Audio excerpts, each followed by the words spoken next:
Isang patay na oarfish ang natagpuan ng mga mangingisda sa dalampasigan ng Ginayangan, Quezon.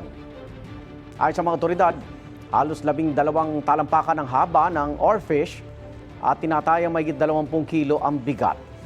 Nilibing ang oarfish matapos suriin ng fishery technicians.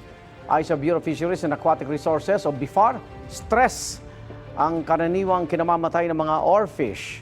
Nangyayari daw ito kapag naistorbo ang kanilang habitat sa malalim na parte ng dagat.